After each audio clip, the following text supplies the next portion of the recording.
Halo semuanya, teman-teman semua. Jumpa lagi dengan Awan Cai di sini. Duta Pajak Abal-Abal, pelatih konsultan pajak pertama dan satu-satunya di Indonesia. Teman-teman, kita live Instagram ya secara gratis guys ya di channel Pajak Smart setiap hari Senin jam 8 malam guys.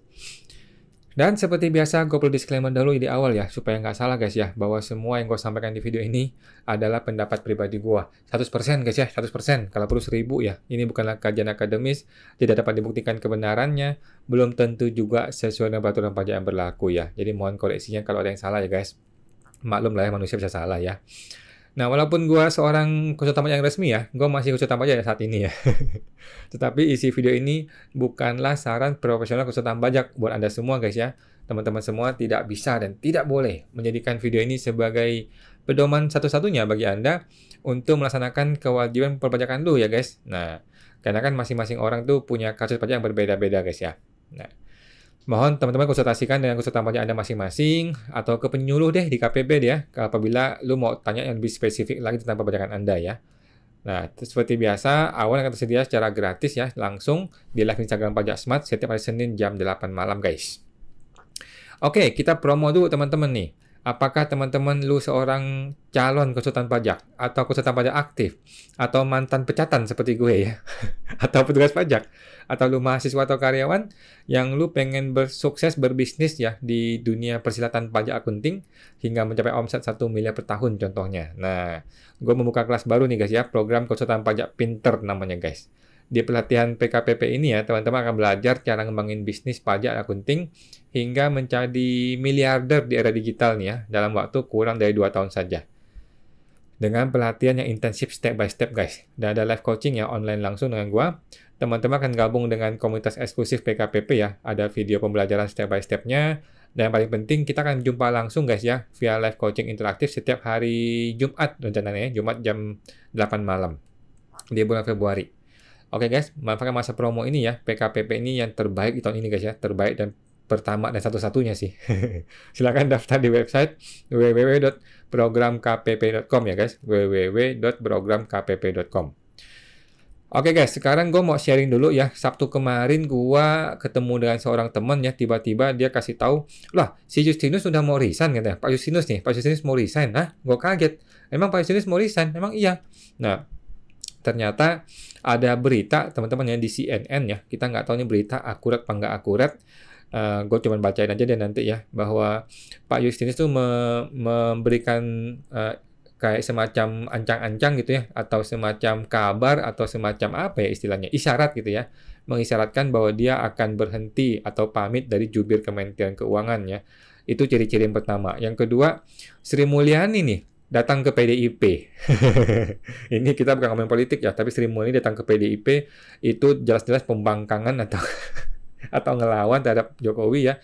Kemudian hari ini atau baru hari ini atau 2 hari kemarin ya, tiba-tiba ada isu di Rocky Gerung lah, di Faisal Basri lah, bahwa mereka mendukung Sri Mulyani untuk mundur ya. Jadi kayaknya ancang-ancang nih ya. Jadi orang-orang tertentu nih lagi ancang-ancang mau cabut nih dari kabinet ya.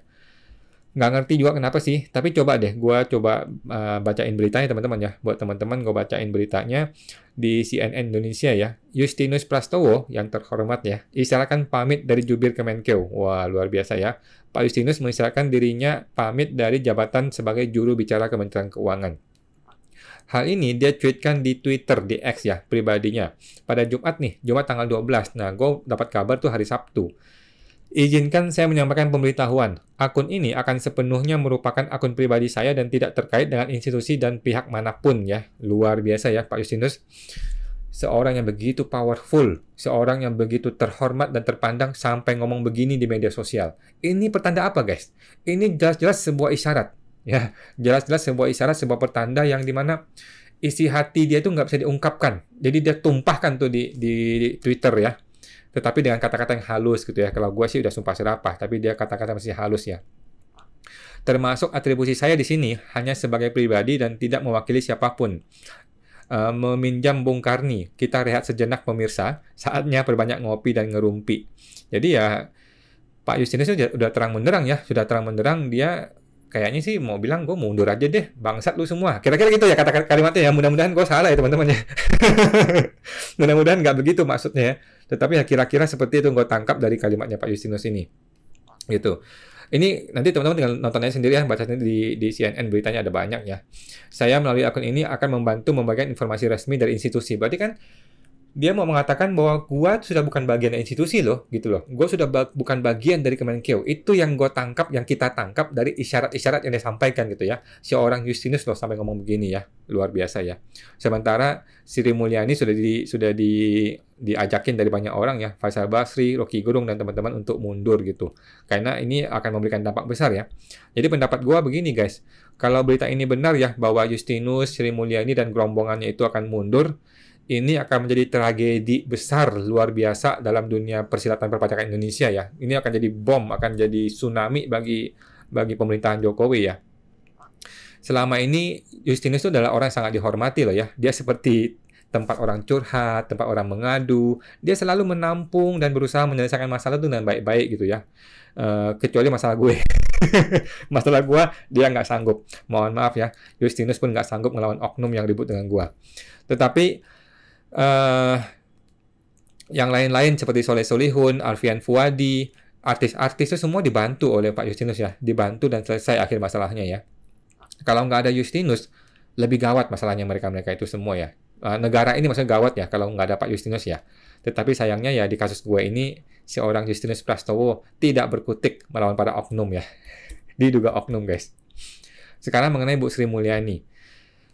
Gue sih berharap Sri Mulyani nggak mundur ya. Gue berharap Sri Mulyani nggak sampai mikirin mundur karena gue nggak bisa ngebayangin betapa hancuran negara ini kalau SMI mundur ya. Kalau SMI sampai mundur, mau jadi apa Kementerian Keuangan ini? Bisa goyang bos. Satu negara bisa goyang, bisa hancur gara-gara Sri Mulyani mundur loh ya. Dia orang yang sangat harum namanya walaupun kita nggak tahu juga bagaimana isinya ya. Tetapi negara ini tuh sangat terbantu oleh Sri Mulyani ya. Kalau nggak ada dia, kita nggak selamat dari COVID ya. COVID itu selamat gara-gara Sri Mulyani tuh. Dia bisa ngurus keuangan ya. Kalau orang nggak bisa ngurus keuangan, udah dikorupsi semua, udah habis ya. Walaupun ini juga ada korupsi, tetapi kan terbukti Sri Mulyani bisa membantu gitu ya. Sangat disayangkan kalau Sri Mulyani sampai mundur ya. Seorang pejabat seharusnya mampu bertahan lah ya sampai akhir masa jabatannya. Tetapi kalau Sri Mulyani sampai mundur, Justinus sampai mundur, ini tuh berarti mencerminkan segitu buruknya isi di dalam pemerintahan itu guys ya, segitu busuknya sampai Sri Mulyani pun udah nggak sanggup. Seorang Sri Mulyani loh nggak sanggup. Ini kalau betul-betul kejadian teman-teman ya. Anyway, gue sih berharap pemerintah ini nggak sampai begitu lah ya. Gue sih berharap pemerintah tetap bisa bertahan ya sampai akhir masanya berakhir.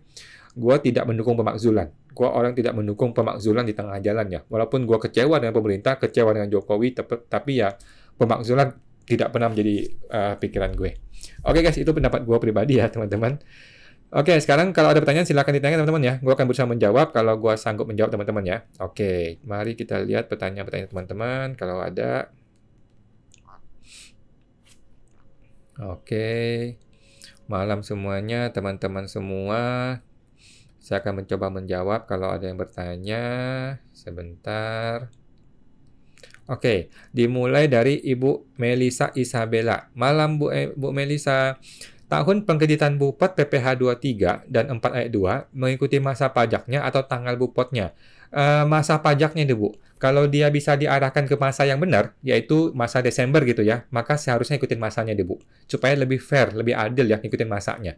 Jadi walaupun dia terbit bulan Januari, tetapi kalau di situ tertulis masa Desember, maka mesti dia ke Desember deh. Gitu deh Bu, lebih tepat menurut gue ya. Dan gue rasa kita juga sepakat ya, mestinya ngikutin masanya bukan ngikutin tanggal. Karena kan itu adalah mencerminkan transaksi tahun lalu. Jadi harusnya kan dia dibawa ke tahun lalu, gitu sih. Itu pendapat saya pribadi sih Bu ya. Saya mau itu Bu Melisa. Lanjut. Oh tadi nomor 4, sekarang nomor 5. Nomor 1, 2, 3-nya mana Bu? Mohon maaf ya terpotong kayaknya ya, 1, 2, 3-nya ya. Coba kita ke 4 dulu, terus ke 5 sekarang ya. Ke 5. Misal, PT dapat Bupot PPh 23 dan PPh final masa Desember. Tetapi, tanggal yang di bawah identitas pemotong adalah Januari. Apa bisa dikaitkan di masa di SPT Badan 2023? Nah, coba dilihat di Bupotnya Bu. Kalau di situ masanya Desember 2022, menurut saya bisa deh. Menurut saya bisa Bu. Kalau di situ tertulis masa Desember 2023, seharusnya bisa. Dan kita juga siap berdebat lah sama DJP ya, karena itu kan transaksi 2023 gitu kan. Kalau kan ini mengenai revenue dan cost revenue matching gitu ya. Kalau revenue kita akui di Desember, accrual basis, maka seharusnya bukti potong pun kita akui di Desember dong, accrual basis. Jangan sampai revenue kita akui di Desember, tetapi bukti potong kita akui di bulan Januari, udah cross tahun, udah nggak bisa gitu kan. Jadi nggak nyambung. Jadi menurut saya sih, saya setuju dengan Ibu, seharusnya kita lariin ke Desember. Kalau emang tertulis masa Desember kan, kalau sudah tulis masa Desember udah jelas bisa harusnya ya. Oke. Selamat teman tuh Bu Melisa. Ini pertanyaan nomor 5. 1, 2, 3 aja belum ngeliat nih. Oke, lanjut. Bapak Robi RF26. Malam Pak Awan, malam Pak Robi. Tahun 2013 ke 2019, saya lapor SPT, PPH normal sebagai karyawan. 2020 ke 2023, saya resign. Saya jualan jadi pakai PPH final. Jadi, saya 7 tahunnya itu berakhir di Desember 2024 atau 2026. Jawaban saya Desember 2024, Pak ya. 2024. Oke. Semua orang yang sudah punya NPWP sebelum 2018, maka dia berakhirnya 7 tahun adalah Desember 2024. Tidak peduli kapan kita mulai UMKM-nya. Tidak peduli kapan kita mulai dagangnya. Bukan di situ yang dilihat. Yang dilihat adalah tanggal bikin NPWP. Oke? Jadi kalau punya NPWP sebelum 2018, maka hitungan mundurnya adalah sejak 2018 ke 2024, Pak. Oke? Jadi tahun ini adalah tahun terakhir Bapak pakai UMKM. Oke? Semua teman itu Pak Robi. Dan teman gak usah khawatir, gue yakin diperpanjang. Ya, gue paling taruhan sama orang yang mau taruhan sama gue. Gue yakin PPH final pasti diperpanjang, tetapi mungkin tarifnya aja diatur sama dia. Kemungkinan. Bapak Renci, kalau misalnya saya punya CV, jual produk pertanian, dan memiliki banyak toko, kewajiban perpajakan hanya ada pada CV kan bukan toko? Semuanya Pak, semuanya. Jadi CV, jadi kalau Bapak punya 4 toko nih, 4 toko ini menggunakan CV nggak? Kalau 4 tokonya semua di bawah CV, under CV, maka semuanya adalah pajak ke CV, gitu Pak. Kalau CV itu hanya di salah satu toko saja, sementara toko B, toko C, toko D itu menggunakan NPWP yang lain atau rekening yang lain, ya berarti kan terpisah, gitu Pak. Jadi tergantung Bapak nih. Kalau Bapak menggabungkan secara omset, secara legalitas, ya otomatis digabung. Tapi kalau Bapak pisah-pisahin, ya dipisah, gitu Pak ya. Semua tuh Pak Renci. Oke, lanjut. Ibu Melisa Isabella. Kalau CV UMKM tagih bulan November, baru dibayar Januari. Dapat bukpot PP UMKM-nya Januari 2024. Apa bisa termasuk penghasilan 2023 di SPT tahunan? Menurut saya bisa. Menurut saya bisa, Bu. Ini bisa Ibu perdebatkan kok. Karena kan kita kan mau lapor yang namanya PPH final dipotong kan. Kita mau lapor PPH final dipotong untuk Desember kan. Sedangkan ini dipotong di bulan Januari. Nah, kalau kita lempar ke Januari, nanti nggak cocok dengan omset Januari. Jadi menurut saya, walaupun kita terima Januari, saya tetap akan paksakan di bulan Desember sebagai bukti pemotongan atas omset Desember. Kalau saya sih begitu, dan saya siap perjuangkan dan perdebatkan dengan AR deh.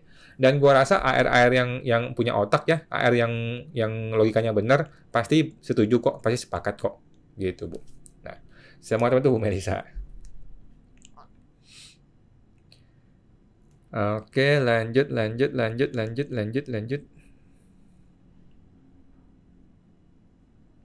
Bapak Gus 79, malam Pak Gus. Mau tanya, PT sewa bangunan ke orang pribadi, non PKP, dengan harga 80 juta. Nah, si OP tidak mau dipotong PPH alias PPH ditanggung oleh si PT. Apa yang harus dilakukan oleh PT? Yang mesti dilakukan adalah Bapak menaikkan nilai sewanya dari 80 menjadi 80 sekian ya, mungkin 89 sekian gitu Pak ya. Jadi 89 dipotong 8,9 juta, dapatlah net 80 juta gitu Pak. Namanya gross up ya, PPH di gross up. Oke? Bapak bisa hitung pakai Excel. Nanti 80 ini kan berarti netnya kan? Berarti 80 dibagi 9 kalikan 10 gitu Pak ya. Coba saya hitung dari sini deh. Sama dengan 80 dibagi 9 dikali 10. Nah, berarti nilai sewanya adalah 88,8888 juta. Oke? Kemudian pajaknya 10%, yaitu 8,888. Nah, nilai sewa kurangin PPH dapatlah 80 juta sebagai net yang Bapak transfer. Gitu Pak ya. Mudah-mudahan nggak salah paham Pak ya. Jadi tinggal nilai sewanya, nilai yang diterima oleh WPI, oleh orang pribadi itu dibagi 9 kalikan 10. Itulah nilai sewanya. Nilai sewa, kemudian potong PPH 10%, kemudian yang ditransfer adalah nilai sisanya. Gitu Pak. Gampang ya, pakai gross up. Semangat teman tuh Pak Gus 79. Bapak Rokimsya, untuk CV NPWP tahun 2016, kapan terakhir bisa pakai tarif 0,5% jika aturan keluar pada tahun 2018? Sama Bu ya, berlaku mulai 2018, 8, 9, 10, 11 ya. Desember 2021 adalah yang terakhir dia pakai PPh final. Maka Januari 2022 dia sudah menggunakan PPh umum. Oke, CV itu 4 tahun sejak 2018. Oke. Semua teman tuh Pak Rokimsya. Ibu Cindy Lovely 05. CV punya suket PP23 menyewakan mobil ke PT. Tarif final 0,5%, dipotong PT atau CV setor sendiri. Dipotong Bu ya, dipotong ya, bukan dibayar sendiri ya. Pokoknya kalau pengguna jasa atau yang membayarkan adalah badan, maka si badan inilah yang memotong. Oke? By the way, menyewakan mobil itu bukanlah objek final 0,5% ya. Itu adalah objek PPh 23 2%. Enggak deh. Bisa deh. Sorry Bu ya. Kalau dia tidak punya suket, maka dia bisa pakai PPh 23 2%. Tetapi kalau dia punya suket PP 55, maka dia bisa menggunakan PP 55 yang 0,5%. Semestinya bisa begitu ya. Oke. Jadi dan prinsipnya tetap dipotong Bu ya, dipotong bukan bayar sendiri ya. Kalau yang penyewanya atau yang membayarkan uang adalah si badan, maka badan ini wajib memotong PPh 0,5%. Gitu Bu ya. Semua tuan tuh Bu Cindy Lovely. Bapak Stanley Jonathan, malam kawan, malam Pak Stanley, halo Pak Swagonogiri, malam Om Swagonogiri, Om Swagonigiri, Om, contoh dari dividen yang ada di SPT seperti apa ya? Contoh dividen yang ada di SPT? Maksud Bapak gimana Pak? Contoh dividen? Dividen itu kan dari saham ya. Jadi dividen itu adalah Bapak memiliki saham di sebuah PT, kemudian PT itu bagi dividen. Gitu ceritanya ya. PT itu bisa sebuah PT di Bursa Efek atau sebuah PT tertutup seperti biasa gitu ya. Intinya Bapak punya saham di sebuah PT, kemudian Bapak membayar Bapak menerima dividen dari PT tersebut. Nah, dividen itu Bapak laporkan di lampiran 3 ya, lampiran 3 di SPT tahunan. Kalau Bapak bayar PPh 10%, Bapak lapor di lampiran PPh final. Kalau Bapak tidak mau bayar PPh final, dividen, maka Bapak lapor di bagian bawah yang namanya penghasilan yang tidak termasuk objek pajak. Dengan syarat lapor e-reporting selama 3 tahun berturut-turut ya. Oke, lanjut. Om Swagonigiri, Om, maksud dari angsuran pajak bagaimana? Bisa jelaskan contohnya untuk tahun ini. Jadi angsuran pajak itu gini Pak, yang PPh 25 ya. PPh 25 adalah Bapak mengansur PPh tahunan Bapak secara bulanan. Gitu, supaya nggak berat gitu Pak. Jadi kalau tahun 2023 nih Bapak menghitung SPT tahunan kan, ini badan nih ya, atau yang pembukuan ya, Bapak dapatlah angka pajak, anggaplah 100 juta gitu ya. Bapak bayar dong 100 juta kan? Bapak bayar 100 juta untuk SPT tahunan 2023. Nah, mulai 2024, Bapak bayarnya itu 100 juta dibagi 12 bulan. Jadi tiap bulan Bapak bayar, nyicil. Itu namanya angsuran pajak PPh 25. Dibayar setiap bulan. Nanti tahun depan, ketika dihitung lagi pajaknya 100 juta lagi, Bapak sudah nggak usah bayar lagi di tahunan, gitu loh. Jadi nggak usah berat dibayar tahunan. Bapak cukup bayar di bulanan dengan berpatokan pada PPh tahun lalu, dibagi 12. Begitu, Pak ya. Nah, banyak orang bertanya, boleh nggak gue bayar tahunan aja? Gue maunya tahunan, nggak mau bulanan. Jawabannya tidak bisa, mesti bulanan. Kita memang gitu aturannya. Sekarang orang bertanya, kenapa sih repot masih bayar bulanan? Kenapa nggak tahunan aja? Karena pegawai negeri itu digaji bulanan, bos. Ya, pegawai negeri nggak digaji setahun depan, ya. Pegawai negeri gaji bulanan. Oleh karena itulah, pajak pun diharapkan bulanan. Gitu, Pak. Logikanya ya.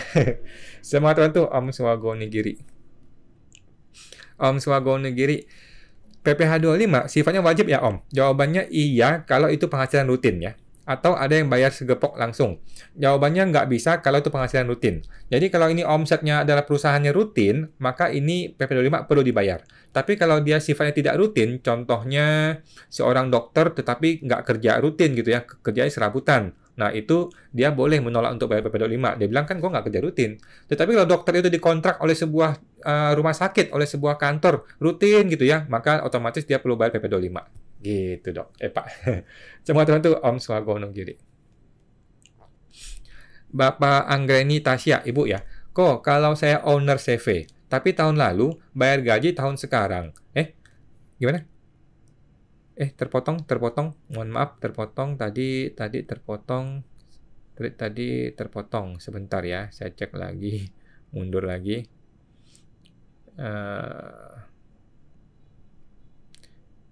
Oke, Ibu Anggreni. Saya owner CV, tapi tahun lalu bayar gaji, tahun sekarang, gimana? Tahun lalu bayar gaji, tahun sekarang saya nggak ambil gaji. Kira-kira nanti kena pembetulan nggak kok untuk tahun-tahun yang lalu? Oke, jadi gini Bu Anggreni, nggak usah khawatir. Yang sudah berlalu, biarlah berlalu. Udah nggak usah pusing. Oke, Ibu move on. Oke, yang berlalu Ibu closing aja. Ibu paksain aja closing. Walaupun dia salah, Ibu paksain closing. Belum tentu ketahuan, belum tentu pemeriksaan juga kok. Sekarang Ibu fokus ke depannya aja. Ibu fokus membenahi yang benar ke depannya. Januari ini, Februari ini dibenarin yang depan, Bu. Gitu ya. Yang sudah berlalu, biarkan saja berlalu. Ya, belum tentu jadi masalah, gitu Bu ya. Jadi biarlah tahun lalu ada gaji, sudah ada gaji. Tidak perlu pembetulan, repot Bu pembetulan. Pusing. Mending fokus ke depan. Ke depannya Ibu nggak usah ambil gaji lagi dari Prefer, dari CV, Ibu langsung ambil dari Prefer saja. Gitu Bu ya. Saya mengatakan itu Bu Anggreni. Lanjut, Bapak Swagono Giri. Kalau keuntungan dari bagi hasil warung kopi, bisa disebut dividen juga nggak Om? Nggak bisa Om, nggak bisa ya. Dividen adalah pembagian hasil yang diambil dari PT, perseroan terbatas. Gitu ya, bukan yang lain, bukan dari CV, bukan dari yayasan, bukan dari koperasi, apalagi warung ya yang tidak punya badan hukum. Jadi nggak bisa Om, itu bukan termasuk dividen. Itu Om boleh lapor sebagai penghasilan lain-lain saja ya, penghasilan lain-lain dalam negeri gitu ya, nggak bisa dividen. Dividen itu hanya dari PT, perseroan terbatas. Semua teman tuh Om Swagono Giri. Ibu Cindy Lover 05. Kewajiban CV yang telah dipotong 0,5% final oleh PT, laporan bulanan ke kantor pajaknya apa saja kok? Pak, nggak perlu Bu Cindy ya, yang namanya PPh final 0,5%, kalau sudah dipotong oleh pihak lain, kita tidak perlu lapor lagi, dan tidak perlu bayar. Kalau sudah dipotong sebagian oleh pihak lain, kita tinggal bayar selisihnya, itu pun tidak usah lapor. Gitu Bu ya. Jadi yang namanya PPh final UMKM 0,5% dibayar sama dengan dilapor. Oke, jadi tidak usah lagi dilapor apapun, nggak perlu ya. Cukup kita terima bukti potong, kita simpan, nanti kita lapor di SPT tahunan. Gitu Bu ya. Nggak ada kewajiban lapor untuk PPh UMKM 0,5%. Saya mengatakan tuh Bu Cindy. Bukan nggak ada kewajiban lapor ya. Ketika kita bayar, dianggap sudah lapor. Gitu. Bapak Tumorang Parude. Malam kok, malam Pak Tumorang. Kalau pendapatan dividen apabila dimasukkan ke SPT badan, apakah mengurangi PPh-nya? Gimana? Mengurangi PPh-nya? Tidak, Pak. Tidak ya. Pendapatan dividen itu adalah pendapatan final. Pendapatan yang bukan objek pajak ya. Penghasilan yang bukan objek pajak. Jadi kalau sebuah badan menerima dividen dari badan yang lain, maka badan ini cukup melaporkan sebagai penghasilan yang tidak termasuk objek pajak. Jadi penghasilan muncul di laba rugi, tetapi dikoreksi fiskal ketika ngitung PPh badannya ya. Gitu Pak ya. Mudah-mudahan masuk Pak ya. Semua teman-teman Pak Tumorang. Ibu Anggreni Tasya, kok katanya sekarang UMKM 0,5% tiap bulan bayar, tapi katanya tahun ini harus lapor ya kok, bener nggak kok? Salah. Mohon maaf ya Bu Anggreni, itu siapa tuh si Vincent salah ngomong ya, mohon maaf si Vincent salah ngomong. PPh UMKM 0,5% sekali dibayar dianggap sudah lapor, jadi tidak perlu lapor lagi. Oke? Bagi yang di bawah 500 juta itu tidak usah bayar dan tidak usah lapor dan tidak usah apa-apain. Gitu ya. Nah, jadi teman-teman ya, jangan salah ya. UMKM 0,5%, kalau orang pribadi di bawah 500 juta, itu tidak usah bayar dan tidak usah lapor. Kalau di atas 500 juta, cukup dibayar, tidak usah dilapor lagi. Karena ketika kita membayar, dianggap sudah lapor. Itu perintah undang-undang. Gitu Bu ya. Jadi nggak usah khawatir. Masih sama persis seperti tahun lalu ya. Tidak lebih ribet kok, sama aja. Sama aja mudahnya. Oke. Semua teman tuh Bu Anggreni. Bapak Kremel Chan. Untuk perhitungan PPh 21 karyawan yang baru, misalnya gaji, jaminan kematian, jaminan kecelakaan, itu dijumlahkan semua dan dikalikan TER. Betul Pak, betul. Jumlahin semuanya ya, kecuali tunjangan hari tua dan tunjangan tunjangan hari tua itu ya. Tidak dilakukan pengurangan biaya jabatan PTKP BPJS lagi? Tidak. Oke, semua digabung Pak, kecuali tunjangan hari tua dan tunjangan pensiun. Ya, itu kan dikeluarkan, memang itu kan nggak dihitung. Nanti kan dihitung ketika dia terima uang pensiun. Itu Pak ya, mudah-mudahan cocok ya. Semuanya digabung, nggak usah pusing, nggak ada namanya biaya jabatan, nggak ada namanya PTKP, digabung semua, dikalikan dengan tarif TER. Nanti di bulan Desember, baru kita hitung ulang. Oke, banyak orang berpikir, nanti kalau LB gimana? Nanti orang kalau resign gimana? Nanti kalau orang masuknya tengah tahun gimana? Orang masuk di 3 bulan terakhir gimana? Aduh, teman-teman ini mikir terlalu panjang, guys. Belum tentu kita masih hidup di 5 bulan lagi ya. Jadi, nggak usah khawatir. Tidak usah berpikir terlalu panjang. Jalanin saja bulan demi bulan ya. Bulan Januari hitung ternya, bayar. Februari hitung ternya, bayar. Maret hitung ternya, bayar. Urusan nanti LBKB nanti bulan Desember baru kita pikirkan, teman-teman ya. Negara akan kasih solusinya, nggak usah khawatir. Gitu Pak ya. Teman-teman nggak usah terlalu khawatir. Jalanin aja ternya sesuai dengan perintah undang-undang. Itu mudah kok ya, mudah. Ter itu sangat membantu ya. Semua teman tuh Mbak Kelmelcan. Ibu VV 68. Malam kok, malam Bu VV. Jika kita menjual mobil ke PT, apakah kita kena pajak penghasilan? Mobil sudah tahun lama. Oke, kalau Ibu jual mobilnya itu rugi, maka tidak ada penghasilan dan tidak usah bayar pajak, Bu. Kalau Ibu jual mobilnya itu untung, maka ada penghasilan dan ada bayar pajak atas keuntungannya saja. Gitu, Bu ya. Tetapi biasanya kan orang jual mobil pasti rugi dong. Nggak mungkin orang jual mobil untung. Gitu Bu ya. Kalau orang pribadi ya. Jadi kalau orang pribadi jual mobil pasti rugi sehingga tidak ada keuntungan dan tidak ada PPh.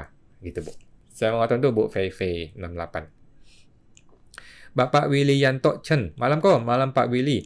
Usaha orang tua MPWP orang tua. Pakai 0,5% berakhir di 2024. Orang tua sudah berumur. Apakah bisa di-NE-kan per 2025, lalu anak buat MPWP baru di 2025? Apakah tetap bisa pakai 0,5% 7 tahun kemudian? Jawaban saya bisa. Bisa Pak, bisa ya. Nggak usah khawatir.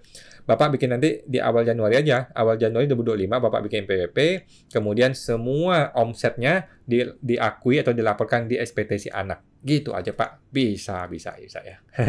Semua teman tuh Pak Willianto Chan. Bapak Stanley Jonathan. Malam kawan, malam Pak Stanley. Perbedaan dikompensasikan, dikreditkan, dan dibiayakan. Dikompensasikan itu contohnya ada LB PPN gitu ya. Ada LB PPN yang bulanan ya. LB PPN 21, LB PPN 23, LB PPN yang setiap bulan tuh. Kita boleh pindahkan LB ini, lebih baik ini ke bulan berikutnya. Namanya kompensasi. Kita mengkompensasikan kelebihan bayar bulan ini, dikompensasi ke bulan berikutnya, dibawa ke bulan berikutnya. Oke, kalau dikreditkan itu maksudnya kita sudah bayar PPh 23 melalui dipotong oleh orang lain. Oke, kita sudah bayar PPN melalui orang lain yang bayarin PPN kita kan. Jadi PPN, PPh 23, PPh 25 yang sudah kita bayarkan di awal dahulu itu nanti dikreditkan alias dikurangkan ketika kita menghitung berapa pajak yang seharusnya kita bayar. Mudah-mudahan paham Pak ya. Contoh PPh 25 deh. PPh 25 kita sudah bayarkan kan? Kita bayarkan tiap bulan. Dia itu masuk ke yang namanya PPh 25 dibayar di muka. Nanti ketika kita ngitung PPh badan yang benar, nah angka ini dikurangkan dengan angka yang seharusnya kita bayar. Itu namanya dikreditkan. Kalau dibiayakan, itu maksudnya kita keluar uang nih, beli pulpen kita bilang ini biaya ATK. Nah, biaya ATK pada bank kan, biaya ATK ini adalah biaya. Gitu Pak ya. Mudah-mudahan tangkap Pak ya. Semua teman tuh Pak Stanley Jonathan. Ibu Agustina Ratna 9876. Kok kalau PPh atas penghasilan komisi bisa pakai PPh final orang pribadi tidak ya? Saya rasa enggak Bu, saya rasa enggak. Kalau yang sifatnya komisi, hadiah, sumbangan, bantuan, pokoknya sifatnya itu kita nggak perlu kerja tiba-tiba dapat duit. Maksudnya bukan kerja jasa gitu ya, dapat duit itu, maka lebih cenderung itu adalah pekerjaan bebas Bu, pekerjaan bebas pakai NPPN lebih tepat ya. Nah, kalau mau final itu lebih cenderung ke dagang atau jasa, tetapi jasa itu kita ada karyawan gitu. Kalau jasa ada karyawan lebih boleh pakai 0,5% final. Tetapi kalau terima komisi, terima yang begitu-gituan lebih cenderung menjadi pekerja bebas ya. Cetaklah NPPN sehingga bisa menggunakan norma 50%. Gitu Bu. Semua teman tuh Bu Agustina. Bapak Ven 272. Kok kalau pinjaman ke vendor, tetapi perlakuan sebagai uang muka pekerjaan jasa dengan cara nanti dipotong ke tagihan secara proporsional. Seandainya ada sebagian uang muka yang batal, bagaimana cara pengembalian uang mukanya? Secara sudah terbit faktur pajak uang muka. Oh, kalau Bapak sudah terbitkan faktur pajaknya, Bapak boleh melakukan cara pertama adalah faktur pajak pengganti, Pak. faktur pajak pengganti, Bapak ganti angkanya. Oke, itu lebih tepat ya. Cara kedua adalah Bapak batalkan faktur pajaknya, bikin faktur pajak yang baru. Begitu, Pak. Tetapi lebih tepat pengganti deh. Pengganti lebih tepat ya. Jadi, invoice-nya diganti, kemudian faktur pajaknya diganti. Diganti, angkanya diubah. Gitu, Pak. Mungkin cara berikutnya Bapak boleh pakai retur. Tapi kalau retur kan beda ya. Ini kan bukan retur ya. Cuma pembatalan uang muka doang. Gitu, Pak. Coba pakai faktur pajak pengganti. Rasa-rasanya lebih tepat. Oke. Semangat itu Pak. Feng 272. Bapak Ultimatum Subarasi, kok buka kelas untuk pelatihan akuntansi dan perpajakan dari dasar nggak? Kalau dari dasar-dasar banget sih nggak. Kita lagi ada pelatihan UMKM nih, yang akunting ya, nanti di bulan Maret. Namanya akuntingumkm.com. Nah, lagi mau kita mulai, tapi bulan Maret ya. Kalau pajak boleh masuk ke siapatakutpajak.com, tapi itu pun bukan pelatihan yang sistematis begitu sih, lebih cenderung ke pemecahan masalah-masalah perpajakan gitu Pak. Kalau akunting mungkin lebih sistematis, tetapi di bulan Maret namanya akuntingumkm.com. Semangat itu Pak Ultimatum Subarasi. Bapak Katarina Gunawan, Ibu ya, malam kok, malam Bu Katarina. Kalau apa nih? Kalau punya MPWP, punya kerjaan freelance, tetapi masih di bawah PTKP, apa harus bayar pajak? Jawaban saya nggak perlu, Bu, kalau di bawah PTKP. Tahun ini bekerja, tapi masih di bawah PTKP, jadi PPh-nya nihil. Tetapi, kalau digabung tabungan di atas PTKP, lapor SPT pakai 1770S ya. Kalau saya sih lebih mending yang 1770 yang polos saja, Bu. Lebih mending kalau freelance itu ke polos saja. 1770 yang polos, kemudian hitung semua penghasilannya, itu akan di bawah PTKP kan, sehingga kan dia tidak usah bayar pajak, begitu Bu. Mengenai tabungan, masih cek lagi, tabungannya berasal dari mana? Kalau gaji dia 50 juta, kok tabungannya bisa lebih dari 50 juta kan gitu? Nah, jadi tabungan mungkin berasal dari tahun-tahun sebelumnya kan, jadi nggak ada masalah. Menurut saya sih, penghasilan di tahun tersebut digabungkan, itu kalau masih di bawah PTKP, seharusnya nggak usah bayar pajak, gitu Bu. Oke. Semangat itu Bu Katarina. Cetak NPPN ya Bu, kalau freelancer yang gitu-gitu, pekerja bebas, cetaklah surat NPPN di awal tahun. Di menu DJP online, di menu KSWP, di menu layanan KSWP, cetak NPPN. Oke. Semangat untuk Bu Katarina. Ibu Willy, malam kawan. Mau tanya, jika ada pembelian mobil 2023 secara cash, akhir Desember masuk ke harta 2023, apa masuk tahun depan? Mengingat TNKB baru diterima di bulan Januari. Thanks ko. Jawaban saya Desember, Pak ya, Desember. Jadi pajak tidak melihat dokumen, tetapi melihat uang. Oke, ketika uang sudah keluar di Desember, maka itu harta, itu barang sudah menjadi milik kita dan sudah perlu kita laporkan di SPT tahunan kita. Gitu Pak ya. Walaupun dokumen-dokumennya masih tahun depan, Januari, Februari, itu urusan belakangan. Oke. Urusan administrasi itu belakangan, tetapi lihat uangnya. Kalau uang sudah keluar dari rekening, maka itu barang sudah harus kita akui di rekening kita. Kenapa? Karena kan rekening kita berkurang. Kalau rekening kita berkurang, tetapi tidak kita imbangi dengan masuknya aset baru, maka harta kita turun kan? Kan enggak. Kan harta kita nggak turun kan? Nah, jadi supaya harta nggak turun, rekening kita berkurang, kita imbangi dengan masuknya aset baru, yaitu mobil tersebut. Oke, walaupun itu barang belum balik nama ke kita, nggak masalah. Oke. Semangat bantu Pak Willy. Ibu Endang Dwiyati. Perusahaan membayar gaji untuk pegawai freelance di November 2023. Jika perusahaan mau lapor SPT masa Desember 2023, apakah gaji freelance November 2023 dicantumkan lagi di SPT masa Desember? Saya rasa enggak, Bu ya. Kalau kategori bukan pegawai, setahu saya tidak masuk di bulan Desember. Yang masuk di bulan Desember hanya gaji pegawai tetap saja yang diakumulasi setahun. Maksud Ibu kan gitu kan? Jadi kan di bulan Desember itu kan Ibu melaporkan freelance yang hanya di bulan Desember saja, kemudian yang pegawai tetap itu 1 tahun dilaporkan. Begitu Pak, Bu. Tetapi yang hanya di bulan November saja ya nggak usah. Itu hanya di bulan November aja, hanya untuk dia doang 1 bulan doang. Desember dia sudah tidak muncul lagi. Oke. Semangat bantu Bu Endang Dwiyati. Bapak Rokim Syah, terima kasih kok atas jawabannya. Sama-sama, sehat selalu, sama-sama. Siaran langsung ini diupload ke YouTube kah? Iya Pak, besok Pak ya. Besok siang akan diupload ke YouTube siaran ini dengan lebih lengkap lagi, ada chatting-chatting kelihatan semua. Oke, di YouTube-nya Pajak Smart besok pagi. Siang Bu ya, Pak ya. Semangat bantu Pak Rokim Syah. Ibu Lydia Setiawan, CV punya omset masih di bawah 4,8 M sejak 2022. Tetapi mau print suket UMKM tidak bisa. Oke, Ibu coba datang ke kantor pajak. tanyain ke orang pajak kenapa saya tidak bisa cetak suket PP55. Jangan-jangan ibu dari awal sudah mencentang yang namanya memilih PPh PPh umum. Khawatir itu Bu ya. Nah, kalau ibu dari awal sudah mencentang PPh umum, maka ibu kan tidak bisa pakai UMKM. Ibu bilang kepada orang pajak, mohon maaf Pak orang pajak, saya salah, saya nggak ngerti. Ya, tolong diganti menjadi PPh 0,5% UMKM. Kalau bisa, berarti bagus ya, suket akan terbit dong. Tetapi kalau tidak bisa, mending ibu matiin CV-nya, ibu bikin PTP atau CV yang baru atau PTP gitu ya, sehingga ibu bisa pakai lagi 4 tahun kemudian, 4 tahun lagi bisa pakai 0,5%. Gitu Bu ya. Ingat ketika ibu bikin pertama kali harus pilih yang namanya PPh UMKM ya, 0,5%. Jangan pilih PPh umum, jangan. Gitu Bu.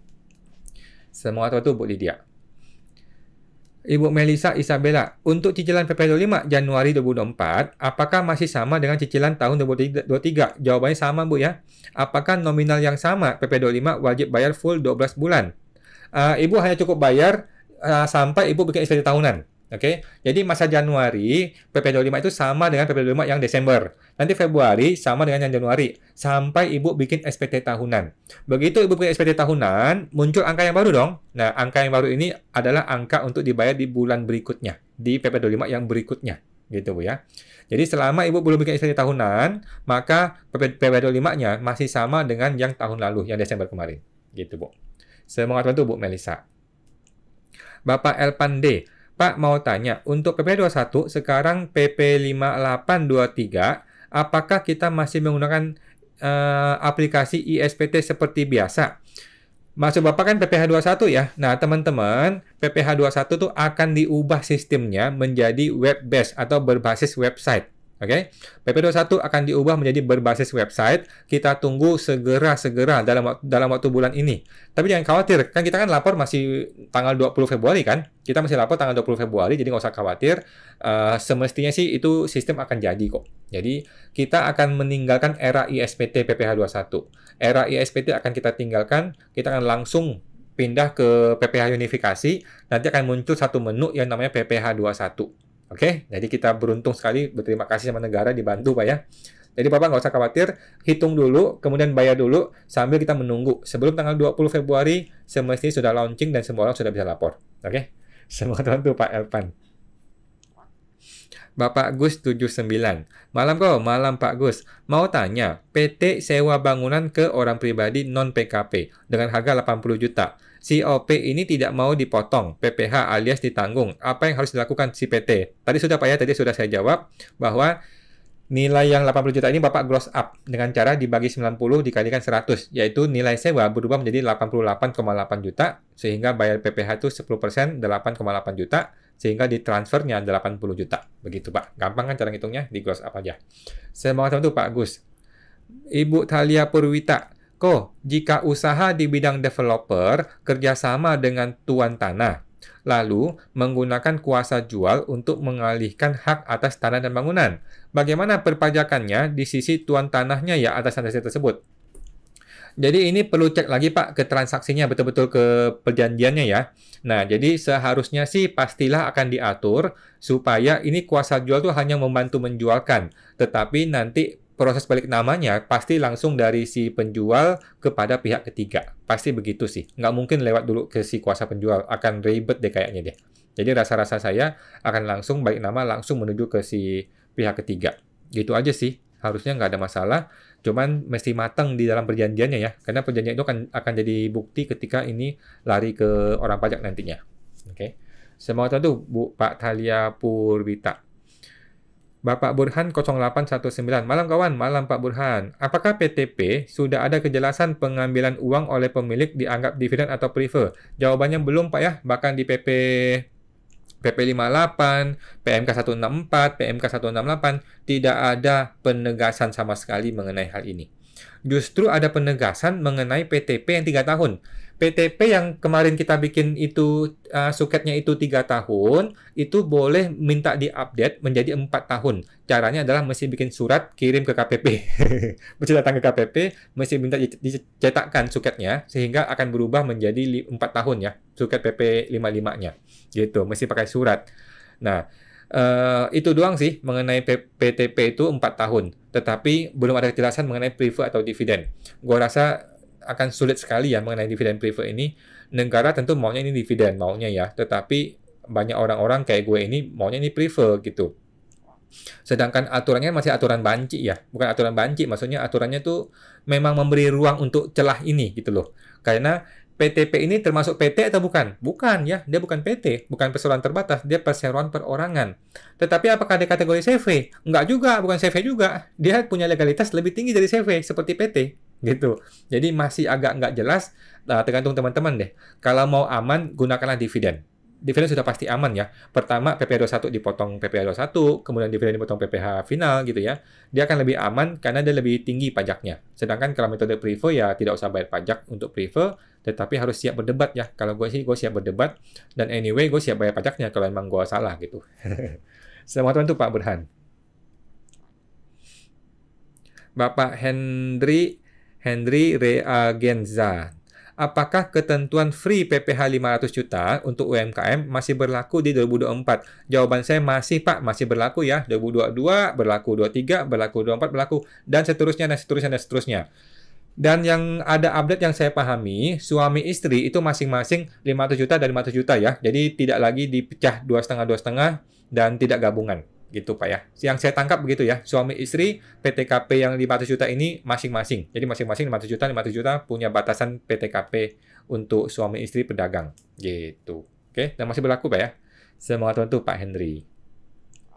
Ibu Sindri Lovely 05. Pak, kalau laporan keuangan CV itu dilaporkan ke DJP setahun sekali atau bulanan? Setahun sekali Bu, melalui mekanisme SPT tahunan. Formulir 1771. Gitu Bu ya. Setahun sekali, bukan bulanan. Ngapain bulanan? Dia juga males. Gitu ya. Setahun sekali Bu. Semoga itu Bu Cindy Lovely. Maksimal di bulan April ya, lapor SPT tahunan teman-teman. Bapak One of Sofia. Jadi di CV itu tidak ada dividen ya kok? Tidak ada, tidak ada. CV itu hanya mengenal yang namanya prefer. Tidak ada dividen, tidak ada gaji. Yang nama gaji direktur ya, gaji direktur itu tidak ada.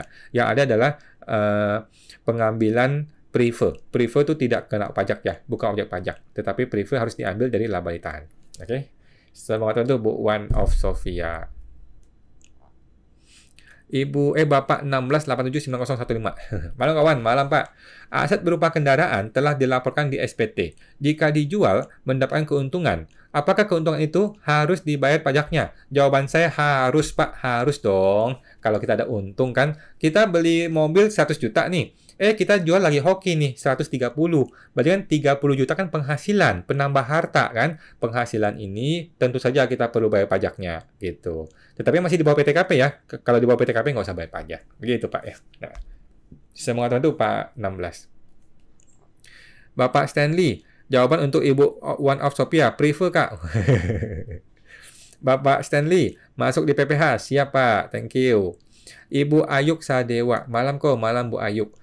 Ko mau tanya untuk masa transisi tahun depan, WP PPH final akan jadi PPH 25. Untuk pelaporan NPPN-nya gimana ya Ko? NPPN dicetaklah di awal tahun Bu. NPPN dicetak di awal tahun di bulan Januari, Februari, Maret, sebelum 31 Maret ya. Nah, kemudian PPH 25 itu tidak ada di tahun pertama ya. PPH 25 itu tidak dibayar di tahun pertama. PPh 25 akan dibayar di tahun kedua nanti. Di tahun 2026 barulah mulai bayar PPh 25 setelah sudah ada SPT tahunan yang pertama. Gitu ya. Sedangkan di tahun pertama dia beralih menjadi PPh UMKM, PPh umum, itu tidak usah bayar PPh 25. Begitu, Bu. Sedangkan NPPN dicetak di awal tahun ya, di sebelum 31 Maret. Setiap tahunnya. Nah, semua tahun itu Bu Ayub. Ibu Idawati Hui. Malam kok, malam Bu Ida. Apakah lebih bayar PPN di akhir tahun, Desember, lebih berpotensi untuk diperiksa daripada lebih bayar di bulan-bulan yang lain? Jawaban saya tidak ya. LBPPN adalah hal yang normal, hal yang biasa-biasa saja, tidak ada masalah. Silahkan dikompensasi ke bulan berikutnya, termasuk ke bulan Januari tahun depan gitu. Nggak ada masalah Bu, menurut saya nggak ada masalah dan belum pernah ya saya dengar orang diperiksa gara-gara, oh kamu LBPPN. Nggak sih. Semuanya itu Bu Ida. Bapak Edi Afro 308. Malam kawan, malam Pak Edi. Tanya, CV sudah lapor nihil selama 5 tahun. Selanjutnya kita diamkan saja ya.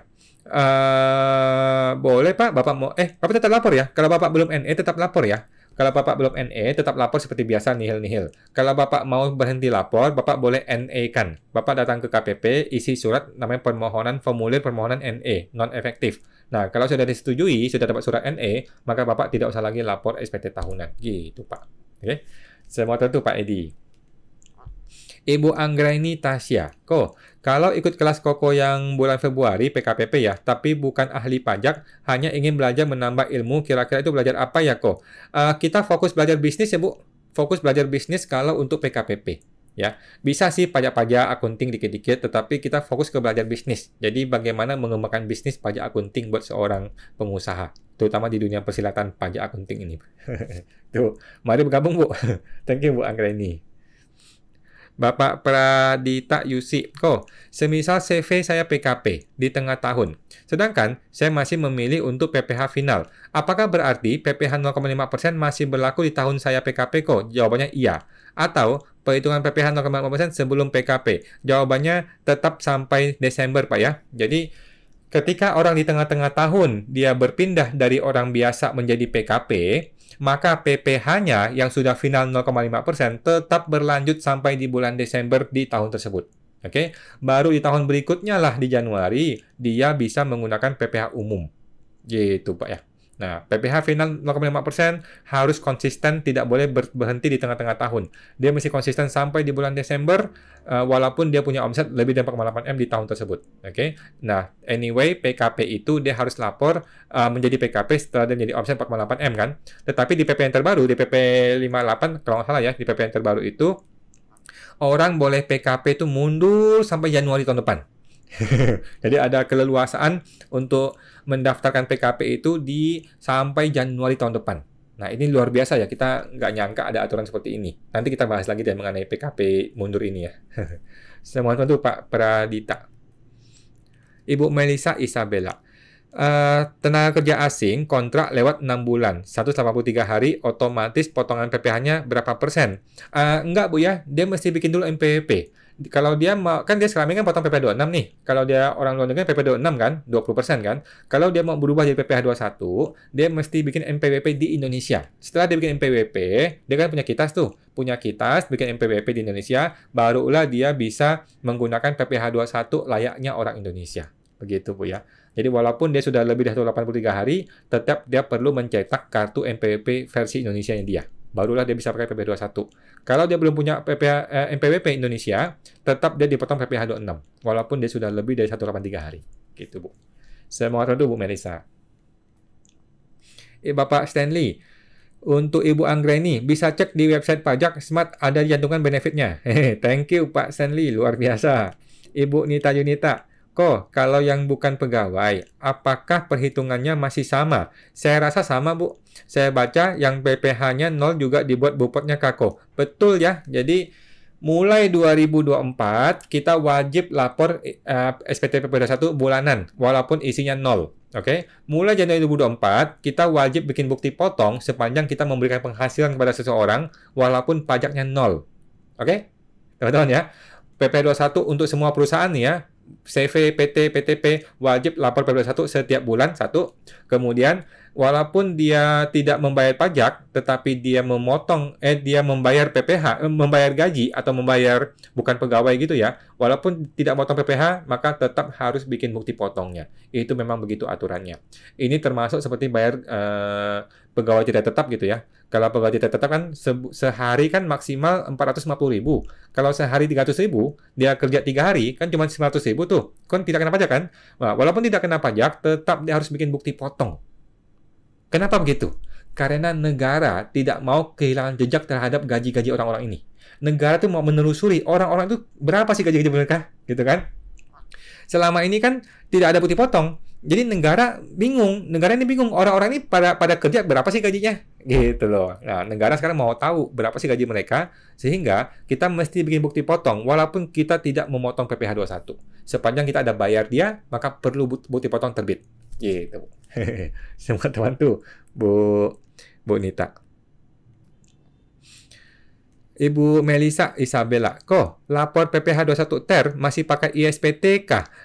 Rasa-rasanya tidak, Bu. Tidak ya. Kita tunggu aja. Mungkin menjelang akhir Januari ini akan muncul menu baru di DJP online kita yang namanya unifikasi PPh 21. Jadi dia di klasternya unifikasi ya. Di klasternya PPH unifikasi nanti akan ada PPH 23, PPH 4 ayat 2, termasuk PPH 21. Itu akan ada gitu ya. Jadi metode TER ini adalah langsung masuk ke metode web based ya, atau berbasis website nanti di DJP online. Kita lupakan ISPT PPH 21. Rasa-rasanya akan terbit segera nih dalam beberapa hari ke depan. Oke. Semua tentu Bu Melisa. Ibu Ivelani 24 kok. Kalau gaji di bawah PTKP, biasanya kan nggak bayar pajak. Kalau ini dibayar setiap bulan dulu, gimana kok? Pasti udah lebih bayar. Tunggu ya, saya ulang ya. Kalau gaji di bawah PTKP, biasanya kan nggak bayar pajak. Kalau ini dibayar setiap bulan dulu, gimana kok? Pasti udah bayar, pasti udah lebih bayar. Oke, jadi Bapak nggak usah khawatir. Yang namanya orang gaji di bawah PTKP, walaupun dengan metode TER yang terbaru ini, tetap dia tidak usah bayar 0%. Gitu Pak ya. Jadi TER ini bukan berarti semua orang mesti bayar, tidak ya. TER ini juga sama perlakuannya. Orang-orang yang gaji di bawah 54 juta itu tidak akan kena TER, akan kena 0%. Gitu Pak ya, jadi nggak usah khawatir, sama aja. Semua teman-teman Bu, Pak Ivalini. Bapak Budi IRT 2PB. Pak, sejak pakai TER, jika semua gaji di bawah PTKP tetap wajib lapor ya Pak? Wajib Pak, wajib lapor ya. Jika dulu kan tidak usah lapor, terima kasih. Betul Pak ya. Mulai Januari 2024, semua perusahaan wajib lapor SPT PPH 21 setiap bulan. Walaupun ada atau tidak ada gaji orang. Walaupun ada atau tidak ada yang di atas PTKP. Walaupun semuanya di bawah PTKP. Pokoknya SPT PPH 21 harus dilapor setiap bulan. Udah. Gitu ya. Apapun isinya, itu harus dilapor setiap bulan. Oke. Semua teman-teman Pak Budi. Ibu Natali SHB. Tarif pajak 0,5% untuk 2024 sudah tidak ada ya kok. Tetap ada, Bu, tetap ada ya. Tetap ada ya. 0,5% UMKM tetap ada sesuai dengan tahunnya ya. Kalau 7 tahun, 4 tahun, 3 tahun kan sesuai hitungannya ya. Kalau untuk orang pribadi masih sampai Desember 2024 masih berlaku UMKM 0,5%. Gitu Bu ya. Semoga tentu Bu Natali. Bapak Jamal Captures. PPH 21 terbaru, komisi non-karyawan. Apakah DPP-nya dikali 50% dahulu, tarifnya tetap pasal 17? Jawaban saya iya Pak, iya ya, masih sama. Jadi kategori bukan pegawai, dulu itu kan kalikan 50%, kalikan tarif pasal 17, tetapi kan diakumulasi sampai setahun kan? Kemudian ada PTKP-nya lagi kalau dia berkesinambungan. Kalau sekarang sudah tidak ada PTKP, walaupun berkesinambungan, sekarang sudah tidak ada akumulasi ke setahun. Jadi langsung saja bruto dikalikan 50%, dikalikan pasal 17. Selesai urusannya. Tidak ada namanya akumulasi sampai berbulan-bulan gitu. Dan tidak ada namanya PTKP. Itu lebih bagus, lebih betul menurut saya. Lebih gampang, lebih simpel. Semua teman-teman Pak Jamal Captures. Bapak Willianto Chen. Maksudnya, SPT 2024 orang tua tidak perlu lapor di 2025. Langsung dipindahkan ke SPT anak. Tetap lapor Pak ya, tetap lapor.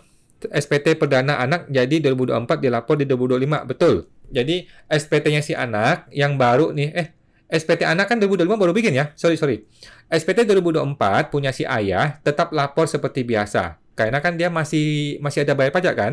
2024 tetap lapor seperti biasa. Si anak 2024 belum punya MPWP. Dia nggak usah lapor kan. Nah, 2025 si orang tua tetap lapor juga, tetapi penghasilannya sudah nol. Gitu ya. Si ayah tetap lapor SPT 2025 yang dilapor di 2026 nanti, tetapi omsetnya sudah nol. Sedangkan si anak yang baru bikin MPWP 2025 nih, si anak itu lapor SPT 2025 yang di 2026 dilapornya itu sudah ada omsetnya, sudah ada bayar pajaknya, gitu Pak. Sedangkan si anak kan 2024 belum punya MPWP, jadi nggak usah lapor, gitu. Oke Pak ya. Semua itu Pak Willianto Chen. Bapak Klemer Chan. Ada rumus Excel untuk TER? Ada Pak, ada di YouTube-nya saya, yang judul-judulnya tuh TER itu, yang PPH 21, PPH 21 itu, di bagian deskripsinya, itu sudah ada di situ ya. Ada link untuk Google Drive, itu semua ada di situ. Ada Excel-nya, ada Google Drive-nya, Google Sheet-nya, ada banyak cara-cara pelaporan di situ. Bapak tinggal pilih mana yang lebih enak buat Bapak. Oke. Kalau nggak cek di Google juga sudah pasti tersebar banyak sekali. Di grup-grup WA juga sudah banyak. Oke. Semua teman-teman Pak Klemer Chan. Ibu Maries Kak Sari.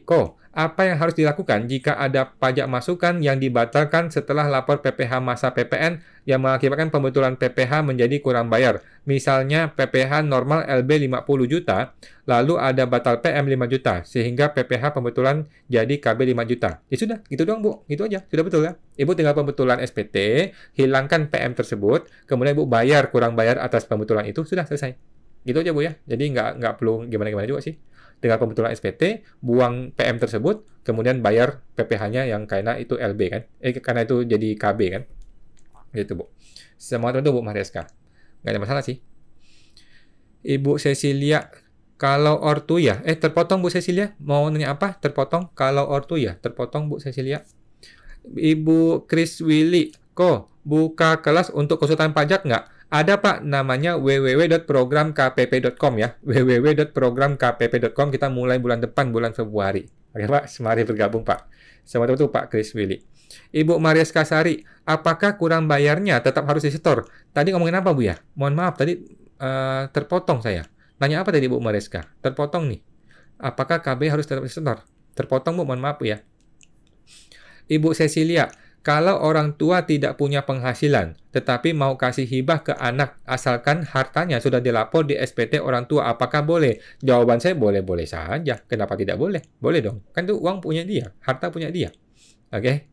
Orang tuanya kan? Boleh-boleh Bu. Boleh Bu Cecilia ya. Jadi kalau orang tua punya harta, walaupun dia sudah tidak punya penghasilan, sudah pensiunan, ya nggak masalah. Kan itu harta punya dia. Silakan dia kasih ke anaknya, boleh-boleh saja. Semoga itu Bu Cecilia.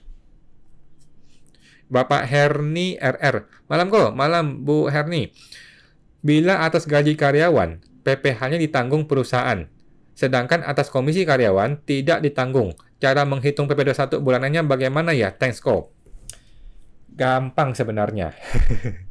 Jadi gini, tidak ada yang namanya PPh itu ditanggung tuh nggak ada. Yang ada adalah PPh di gross up. Artinya muncul satu akun yang namanya tunjangan PPh. Oke, muncul tunjangan PPh di dalam perhitungan brutonya. Ya sudah, tunjangan PPh-nya itu disama-samain atau dimiripkan dengan nilai PPh 21 yang seharusnya dia bayar. Gitu, Bu. Oke. Jadi tinggal dihitung aja sih, Bu. Mungkin Bu agak bingung ya, tetapi saya sudah pernah simulasikan juga kemarin di PSTP saya simulasikan. Sama aja caranya, Bu, sama saja caranya. Jadi, teman-teman masih paham, tidak ada yang namanya PPh itu ditanggung oleh perusahaan, itu nggak ada. Yang ada adalah PPh di gross up. Di gross up itu sama saja seperti biasa. Muncul yang namanya tunjangan PPh 21 yang angkanya sama dengan PPh 21. Hanya atas yang ditanggung itu. Gitu. Nanti kan dia akan ada perhitungan PPh 21 atas yang tidak ditanggung. Atas komisinya. Gitu. Nah, supaya nggak bingung, Ibu tentuin saja. Tentuin saja buat karyawan ini, kita munculkan yang namanya tunjangan PPh 21, nilainya fix. Dari Januari sampai Desember. Udah segitu aja, udah. Nah, jadi tinggal dihitung ternya, kemudian dipotong dari nilai gaji dia. Gitu aja, Bu. Biar nggak usah pusing. Bikin aneh-aneh sih aturan seperti ini. Jadi kasih saja tunjangan PPh 21 senilai angka sekian fix sampai Desember. Beres. Gitu, Bu. Selamat bantu, Bu Herni. Bapak Fan 272. Kok? Tapi untuk uang muka yang batal, sebagian itu kita harus transfer balik ke customer. Bagaimana cara pengembalian PPN uang mukanya? Pengembalian PPN uang mukanya, iya, Bapak bikin faktur pajak pengganti. Jadi Bapak bikin faktur pajak pengganti, kemudian uangnya dikembalikan, kemudian jurnal di akuntingnya diubah. Gitu Pak ya. Itu sih Pak. Coba Bapak cek dulu deh. Tes dulu pasti bisa kok. Pasti bisa. Bikin faktur pajak pengganti, uangnya dikembalikan, kemudian jurnalnya diedit. Gitu Pak. Nanti masalah ISPT PPN kan akan menyesuaikan. Gitu Pak. Coba dites deh, pasti ngerti nanti. Selamat itu Pak Fan 272. Lanjut, Ibu Ratna Vio tanya kok, kalau ada salah kode faktur pajak ke bendahara, harusnya kan 020, tapi dibuat 010. Nah, tapi fakturnya tahun 2021. Apakah bisa direvisi atau buat pengganti? Terima kasih. Setahu saya bisa deh, Bu. Setahu saya bisa kok. Kan ini kan tidak membuatkan ini jadi LB atau jadi KB ya? Kalau jadi LB sih nggak bisa ya. Tetapi kalau jadi jadi KB masih bisa. Semestinya nggak ada masalah sih, Bu. Coba Ibu tes saja. Ibu coba tes buka e-faktur, pilih faktur 2021 itu, Ibu bikin klik pengganti. Kalau berhasil berarti bisa. Kalau nggak bisa ya sudahlah. Ngomong ke bendaharanya aja deh. Kita relakan aja deh gitu ya. Kok bisa sampai kelewat begitu ya? Ini kan pasti dipotong oleh si bendahara kan. Coba aja tes Bu di e-faktur. Semestinya sih bisa-bisa aja sih. Selamat untuk Pak Ibu Ratna. Lanjut. Ibu Riza, Bapak Riza April. Pak, saya bekerja di perusahaan jasa sewa kendaraan. Wajib pungut PPN. Tetapi, gimana jika pemakai tidak berkenan memberikan identitas atau NPWP atau NIK-nya? Oke, pertama, Bapak berusaha edukasi dulu. Oke, kenapa sih nggak mau kasih NPWP atau NIK? Kenapa? Apa alasannya? Kan kita kalau mau sewa kendaraan, kan pasti ada fotokopi KTP dong. Mana mungkin kita mau nyerahin kendaraan kepada orang yang tidak mau kasih kita fotokopi KTP? Kan nggak mungkin. Aneh nih. Nah, jadi pasti kita minta fotokopi KTP dong. Namanya perjanjian sewa menyewa, pasti ada fotokopi KTP dong. Nah, langsung deh kita terbitkan fotokopi atas nama dia. Pakai KTP dia. Gitu. Nggak mungkin dong kita sewa kendaraan, tapi nggak ada KTP-nya. Nanti dibawa kabur dong kita punya mobil. Begitu, Pak. Jadi pertama, edukasi dulu, mintain KTP-nya. Yang kedua, kalau dia tetap nggak mau, ya sudah, minta KTP orang lain. Silakan dia kasih kita KTP siapapun boleh kita terima. Yang penting dari dia, gitu. Cara ketiga, kalau dua ini nggak lolos, pakai KTP orang dalam, orang internal karyawan kita sendiri. Seolah-olah kita buka faktur ke orang kita sendiri. Tapi ini nggak recommended ya. Yang paling benar adalah minta kepada si customer kita, oke? Yang namanya perjanjian sewa menyewa, pasti ada dong. Fotokopi KTP, nggak mungkin nggak dikasih dong. Gitu kan. Selamat bantu Pak Riza. Bapak alano.id. Ko, jika sewa bangunan lawan tidak ada NPWP, baiknya gimana Ko? KTP Pak, KTP cukup ya. KTP cukup, tidak usah NPWP. Oke. Kalau di KTP nggak mau ngasih gimana? Nggak mungkin dong. Bapak kan sewa menyewa, pasti ada dong. Pihak pertama siapa, pihak kedua siapa, ada dong nomor NIK di situ dong. Nah, langsung Pak pakai NPP, pakai KTP itu. Oke. Selamat bantu Pak alano.id. Bapak Lucky Disket. Malam Pak Lucky.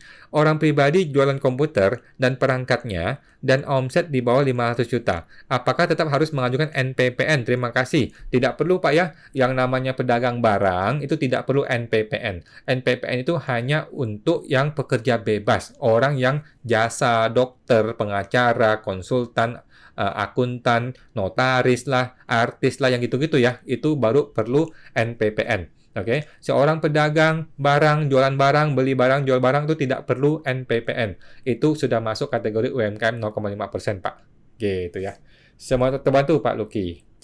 Oke, teman-teman, ini sudah jam 9. Teman-teman yang sudah lewat waktunya, saya akan tampung dulu pertanyaannya. Saya akan jawab di video berikutnya, teman-teman yang di YouTube ya. Oke. Saya tampung dulu, ada Ibu Calvin Rossi, kemudian ada Ibu Gomez 5284, kemudian ada Ibu Reni Ayunengsi. Oke. Kemudian ada Bapak Gus 79. Mohon maaf ya, saya tampung dulu ya. Ada Bapak Is Setiawan. Kemudian ada Bapak Burhan, thank you sama-sama Pak. Kemudian Bapak Ferdi Ceplok. Kemudian Bapak Ibu Ayuk Sadewa. Oke. Kemudian Ibu Meicin. Oke. Ibu Nita Yunita.